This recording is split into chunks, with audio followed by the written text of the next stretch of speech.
ಅರೆ, ಉತ್ತರವನ್ನೇ ಕೊಡದೆ ಹೀಗೇಕೆ ಹೊರಟೆ ಪಾರ್ವತಿ? ಕೋಪವೇ? ತಂದೆ, ನಾವಿಬ್ಬರು ವಿಹಾರಕ್ಕೆ ಸಿದ್ಧ. ಮತ್ತೆ ನಂದಿಯ ಬಳಿ ಮಾತನಾಡಿ ಒಂದಿಷ್ಟು ಸಿಹಿ ತೆಗೆದಿಟ್ಟುಕೊಂಡಿದ್ದೇನೆ. ನಿಮಗೆ ಮಾರ್ಗದಲ್ಲಿ ಹಸಿವಾದರೆ ತಿನ್ನಲು ಕೊಡುತ್ತೇನೆ. ನಾನು ಸಿದ್ಧ, ಆದರೆ ನಿಮ್ಮ ಮಾತೇ ಏಕೋ ಬರುವ ಮನಸ್ಸು ಮಾಡುತ್ತಿಲ್ಲ. ಒಮ್ಮೆ ನೀವೇ ಕೇಳಿ ನೋಡಿ.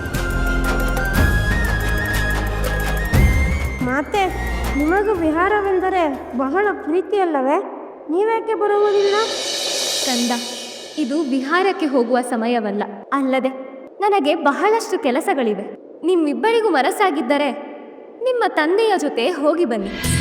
ನಾನು ನಿಮ್ಮನ್ನು ಸಂಜೆ ಮತ್ತೆ ಕರೆದೊಯ್ಯುತ್ತೇನೆ, ಸರಿಯೇ? ಮಾತೆ, ನೀವು ಬಂದರಷ್ಟೇ ವಿಹಾರಕ್ಕೊಂದು ಮೆರುಗು.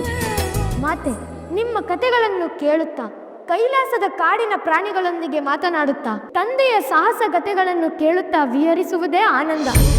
ನೀವೇ ಬರುವುದಿಲ್ಲ ಎಂದರೆ ಹೇಗೆ ಮಾತೆ? ಸರಿಯಾದ ಮಾತು ಕುಮಾರ. ಬಾ ಪಾರ್ವತಿ, ಬೇಗ ಹಿಂದಿರುಗೋಣ.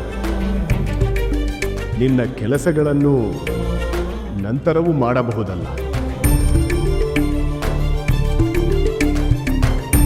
ಅದು ಸಾಧ್ಯವಿಲ್ಲವೆಂದು ನಿನ್ನ ತಂದೆಗೆ ಹೇಳು ಗಣೇಶ.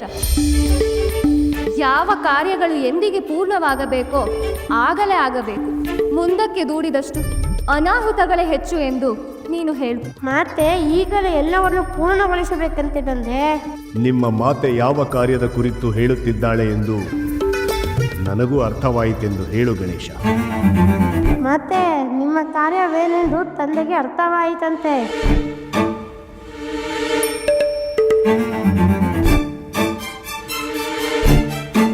ಅರ್ಥವಾದ ಮೇಲೂ ಸುಮ್ಮನೆ ಏಕಿರುವುದೆಂದು ಕೇಳು ಗಣೇಶ.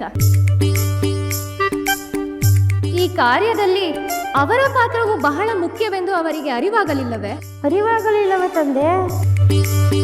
ಗಣೇಶ, ನೀನು ಸುಮ್ಮನಿರು. ನಾನೇ ನಿನ್ನನ್ನು ವಿಹಾರಕ್ಕೆ ಕರೆದೊಯ್ಯುತ್ತೇನೆ. ಮಾತೆಗೂ ತಂದೆಗೂ ಬೇರೆ ಕೆಲಸವಿದೆ. ಬಾ. ಇಲ್ಲ ಅಣ್ಣ, ನಾವು ಹೋಗುವುದು ಬೇಡ. ಮತ್ತೆ ತಂದೆಗೆ ಏನು ಹೇಳಲಿ? ಈ ಆಟ ಬಹಳ ಚೆನ್ನಾಗಿದೆ. ತಂದೆ, ನೀವು ಮಾತಿಗೆ ಏನು ಹೇಳಬೇಕೋ ಅದನ್ನು ಅಣ್ಣನಿಗೆ ಹೇಳಿ. ಮತ್ತೆ ನೀವು ನನಗೆ ಹೇಳಿ. ಅಣ್ಣ ಬಾ. ಗಣೇಶ, ಈ ಆಟದಲ್ಲಿ ಏನು ಸ್ವಾರಸ್ಯವಿಲ್ಲ. ನಾನು ನಿನಗೊಂದು ಹೊಸ ಆಟವನ್ನು ಕಲಿಸಿಕೊಡುತ್ತೇನೆ. ಗಣಗಳನ್ನು ಸೇರಿಸಿಕೊಂಡು ಆಟವಾಡಿದರೆ ಬಹಳ ಸ್ವಾರಸ್ಯವಿರುತ್ತದೆ. ನನ್ನೊಂದಿಗೆ ಬಾ. ತಂದೆ, ಹೇಗೂ ಈ ವಿಹಾರದ ಯೋಜನೆ ನಮಗೆ ಫಲ ಕೊಡಲಿಲ್ಲ.